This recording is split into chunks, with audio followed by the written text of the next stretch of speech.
everyone, I hope all of you are doing good, and I am here with the 5th video of the video series on Gravitation Class 9 Science. And in this video we are going to talk about again some very important concepts in physics like buoyancy. We are also going to talk about the famous Archimedes principle. So what are we waiting for? Let's get started. So till now we spoke about the pressure in solids. We are considering all solid objects. Now let us look at the scenario for fluids. How does the pressure look like in case of fluids? So even fluids have weight and they also exert pressure on walls and base of the container on which they are present. Let us suppose if there is a glass which contains water, so that water has got some weight, right? It is not weightless. Whether it is water or juice or some other liquid, they are not weightless. They also do have weight. So anything which has weight, that means they have some thrust acting on it. So if thrust is there, pressure will be there. So fluids will also have weight and therefore they will exert pressure. But where will they exert pressure? They will exert pressure on the base and walls of the container. That means let us suppose if this is a container with the fluid, so it will exert pressure on the base, it will exert pressure on the walls of the container. Right? Okay. So when I talk of fluids, it becomes important to introduce buoyancy. What is buoyancy? Buoyancy is an important concept which governs the floating and sinking of objects in fluids. You would have seen that there appears to be certain objects which tend to float on water, whereas there are certain objects which tend to sink in water. So why is it that certain objects float whereas certain other objects sink? So this difference of floating and sinking is because of the concept of buoyancy. So now we will talk about buoyancy. So before that, just look at this example. Have you ever seen that if you throw a stone in a bowl containing water, what happens? The stone sinks and goes and reaches the bottom of the container. But if you take a plastic bottle with its mouth closed, with its cap closed, and throw it on the water, it will float on the water. So what is the difference between the plastic bottle and the stone that made one to sink and another one to float? So we will talk about this concept in the fluids part. So first we will talk about buoyancy. So let us see what is buoyancy.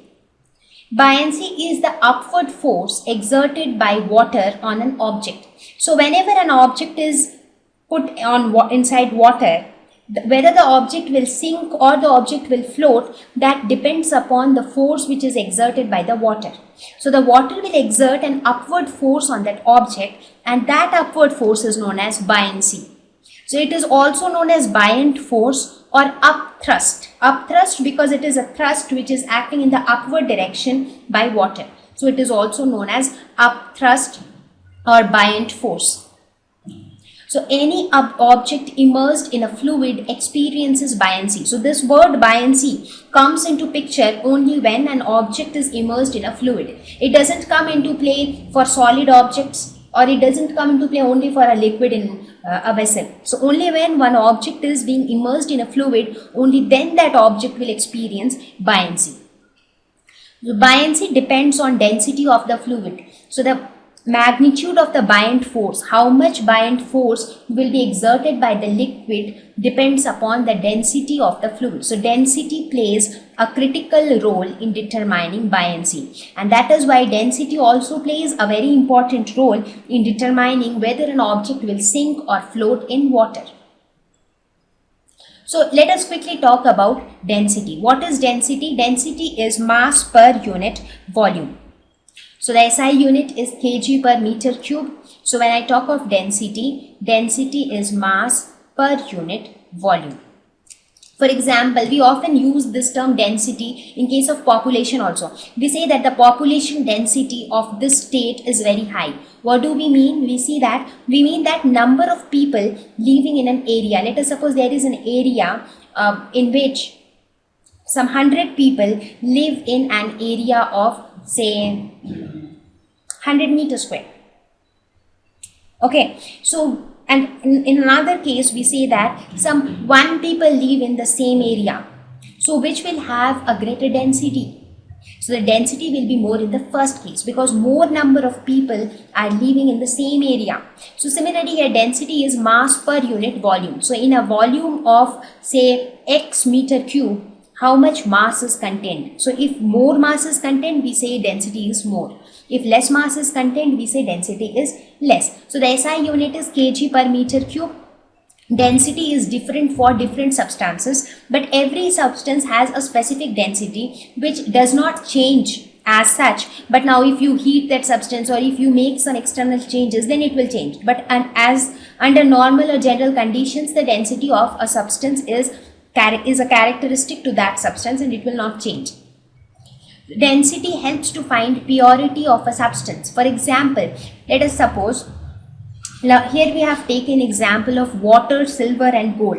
When I talk of water, density of water is 10 to the power 3 kg per meter cube. For silver, the density of silver is 10.8 into 10 to the power kg per meter cube. For gold, the density is 1.93 into 10 to the power 3 kg per meter cube. So now if you know the density of gold, you can determine, let us suppose somebody has got some other object and told you that it is gold. So you can find out the density of that object, and if the density is the same as the density of gold, then you can determine, you can just verify that okay, this is pure. Right? So this was all about density. So now let us talk about relative density, because relative density is another term which is often used, which is a comparative term. Now defining densities of every object becomes very cumbersome because the density values are big and you need to remember all density values of so many objects. So what is done is water is taken as a reference to define the density of a substance. So we consider water as the reference. Water is my base. So now I say relative density is the ratio of density of a substance to the density of water. So density of water is my reference. Now I give a number. So now I don't say 19.3 into 10 to the power 3 kg per meter cube. I just say relative density of gold is 19.3. So now writing 19.3 is simpler and easier than writing 19.3 into 10 to the power 3 kg per meter cube. Right? So relative density is a comparative density with water. So the ratio of density of a substance to the density of water. So relative density is equal to density of the substance by density of water. Now since it is a ratio of two densities, therefore it does not have any unit because both the units will cancel out. So it is a unitless quantity. Right? So now I think you can find out the relative density of each of them, ratio of the density of substance to density of water. So what will be the relative density of water? It will be 1 because this will be equal to density of water by density of water, that is 1. Now please find out relative density of silver and gold on your own. So now that we know what is density, we can try to understand how is buoyancy related to density. As I said, as the density of the fluid changes, the buoyant force that will be applied or that will be exerted by the fluid will also change. So higher the density of the fluid, higher the object floats over it. So that means the greater the density of the fluid, the greater is the buoyant force it will apply on that object, because buoyant force is the upward force. So now greater the upward force applied on the object, the higher the object will float over it. So buoyant force is directly proportional to the density of the fluid. So now let us try to understand the principle of flotation. Why do some objects float while some other objects sink?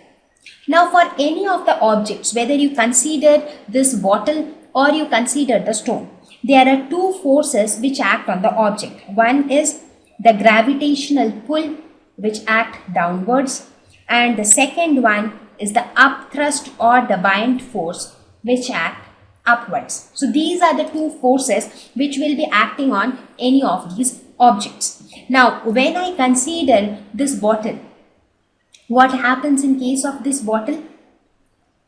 The density of this bottle is less. Now let us suppose I compare both the things. This is the bottle and here is the stone. Now in case of bottle, the density of the bottle is less, right? But the density of the stone is greater. Why the density of the stone is greater? Because the stone is more denser. The bottle is all hollow from inside. So the mass of the bottle is also less. Now if the mass is less, your density will also be less. In case of stone, it is completely dense inside. It is not hollow. So the density of the stone is higher. Density of the bottle is lesser. Now if the density is lesser, the density of the bottle is lesser. So the density of the bottle is lesser compared, now this water or this fluid also has a density, right? Now density of the bottle is lesser than the density of the fluid. So when you consider the case of the bottle, the density of the fluid is more. Now in the previous slide we saw that the density of the fluid is more means it will exert more buoyant force because the density of the fluid is directly proportional to the buoyant force. So therefore in this case, the upthrust or the buoyant force will be more. But in case of the stone, the density of the stone is very high. So comparatively, the density of the water or the density of the fluid is less. Now density of the fluid is less means the upthrust is also less. Correct? So that means in case of the bottle, there are two forces. One is the upthrust and one is the gravitational pull. But in case of the bottle, the upthrust dominates. The upthrust is more. So this upthrust dominates. That means the upward force dominates. Therefore, the bottle goes up. But in case of the stone, the gravitational pull dominates. And therefore, the stone goes down. That means it is like you have two forces acting. One is the gravitational pull and the other one in the upthrust. So one of them will win. Whichever wins, the object will go in that direction. So in the case of the bottle, the upthrust wins. So upthrust is in the upward direction, so the bottle goes in the upward direction.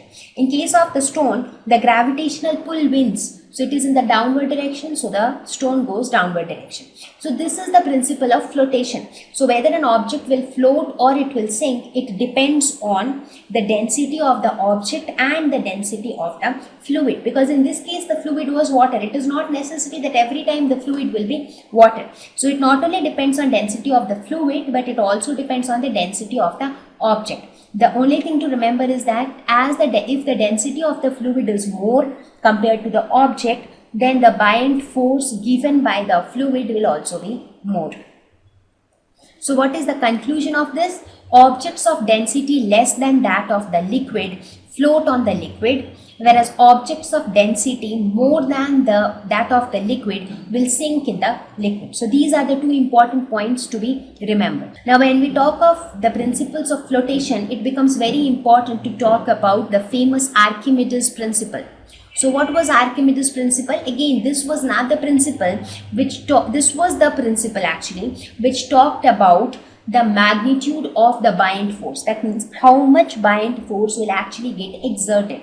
Till then it was like, okay, greater buoyant force or lesser buoyant force, but how much exactly that force is, that was determined by Archimedes. And again, there was another interesting story behind how Archimedes found out this principle. It so happened that once Archimedes, while taking bath, he observed that as the bathtub was full of water, as soon as he stepped into the bathtub, some of the water started spilling out. Some of the water started flowing out of the bathtub. That was because he entered into the bathtub. So what did he say? He said that when a body is immersed fully or partially in a fluid, it experiences an upward force that is equal to the weight of the fluid displaced by it. So that means he concluded that whenever an object is immersed in a fluid, some of the volume of the fluid will get displaced. So the weight of the fluid that is displaced is equal to the upward force that the body will experience. Because till the principle of flotation, we saw that we already came till this point that whenever a body is immersed in a fluid, it will experience a buoyant force. But how much that buoyant force will be, that was given by Archimedes. He told that the buoyant force will be equal to the weight of the fluid that is displaced by the object. So let us look at this example. Let us suppose we have a beaker containing water. As soon as the stone was dipped inside it, some of the water started coming out because the water level increased. So that means some of the water was displaced. So now the weight of this water which was displaced is equal to the buoyant force which the stone experiences. As soon as the stone gets immersed in water, it will experience an upthrust. So the upthrust is equal to the weight of the fluid which is displaced. Now let us look at this example. I have taken the same beaker, the same arrangement, just that a bigger stone is now dipped inside. So what will happen as this bigger stone enters this liquid, then more water gets collected here. That means in this case the weight of the water displaced is more. So that means this stone will experience more buoyant force. So Archimedes' principle told that when a body is immersed fully or partially in a fluid, it experiences an upward force that is equal to the weight of the fluid displaced by it. So based on whatever we have studied so far, let us try to solve some problems based on thrust, pressure, Archimedes' principle and buoyancy. So here comes problem 1. It says a block of wood is kept on a tabletop. The mass of the wooden block is 5 kgs and its dimensions are 40 centimeters, 20 centimeters and 10 centimeters. Find the pressure exerted by the wooden block on the tabletop if it is made to lie on the tabletop with its sides of dimensions 20 centimeters and 10 centimeters. That means, let us suppose if it is lying like this, so this is 20 and this is 10. Okay, so if this 20 and 10 centimeter is lying like this, what is the area that is actually exposed to the table? This particular area, right? So now, what would be the force acting? Force is nothing but the weight of the object, that is the weight of the block. So what is the mass of the block? It is 5 kgs and G is 9.8. So this is equal to 49 Newton. So this is the force acting, or this is the upthrust. This is the thrust. So we have to, in the first part, we have to calculate the pressure exerted. Now we know that pressure is equal to thrust per unit area. So what would be the area in this case? Area in this case would be this area which is in contact with the surface, that is 20 into 10. So that is equal to 200 centimeter square, which is equal to 200 into 10 to the power minus 4 meter square. So therefore we can calculate pressure as 49 divided by 200 into 10 to the power minus 4. So this comes out to be 2450 Newton per meter square. So this would be the pressure exerted.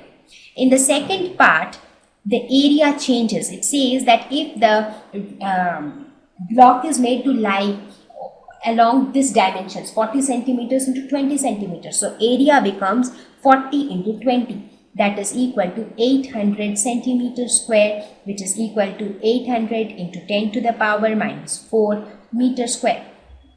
Therefore, pressure will be equal to force per unit area, which is equal to 49 divided by 800 into 10 to the power minus 4. So this comes out to be 612.5 Newton per meter square. So this would be the pressure exerted in this case. So you saw that even though the same amount of force was being applied, but the effect of the force, that is pressure, changed with the change in area. Let us look at the next problem. It says the volume of 50 grams of a substance is 20 centimeters cube. If the density of water is 1 gram per centimeter cube, will the substance float or sink? Now the substance will float or sink depends upon the density of the substance. We know that if the density of the substance is greater than the density of water, then it will sink. If the density of the substance is lesser than the density of the water, then it will float. Right? So let us try to calculate the density of the substance. Now density is equal to mass per unit volume. What is the mass of the substance? 50 grams and volume is 20 centimeters cube. So this will be 50 divided by 20, which is equal to 2.5 grams per centimeter cube. Now density of water is given as 1 gram per centimeter cube. Therefore, we see that density of the substance is greater than the density of water. Therefore, the substance will sink. Let us look at the last problem of the lesson. It says that the volume of a 500 gram sealed packet is 350 centimeter cubes. Will the packet float or sink in water if the density of water is 1 gram per centimeter cube? It is again a similar problem. So we have to find out the density of this sealed packet. So the density of the sealed packet will be equal to mass per unit volume, that is equal to 500 divided by 350, which is equal to 1.42 gram per centimeter cube. So what do we see? We see that the density of the packet is greater than the density of water. Therefore, the packet will sink. So that was the first part of the problem. What will be the mass of the water displaced by the packet? So how much water will be displaced by the packet? Now by Archimedes principle, we know that the volume of the water displaced or the weight of the water displaced will be equal to the force that is exerted on this chips packet, right? So from Archimedes principle, we can say that volume of water displaced will be equal to 350 centimeter cube, because 350 centimeter cube is the volume of the packet, right? Therefore, mass of water displaced will be equal to, we know that density is equal to mass by volume. So we know the volume, we have to calculate mass. So mass will be equal to density into volume. So what is the density of water? Density of water is 1, volume is 350. So this will be 350 grams.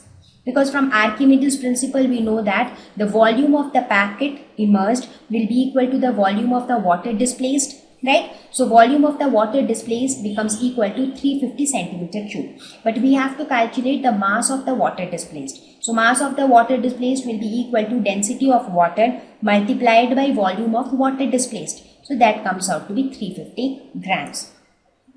So with this, I will conclude this lesson on gravitation, and I hope that I have been able to explain you the concepts and the problems related to gravitation. So please solve few more problems so that you practice it hard and it becomes easier for you to approach problems. So see you all in the next lesson. I hope you found the video useful. Please let us know your feedback in the comment section, because your feedback is important to us. I will meet you guys very soon with a new video with a new topic. Till then, take care. Bye-bye.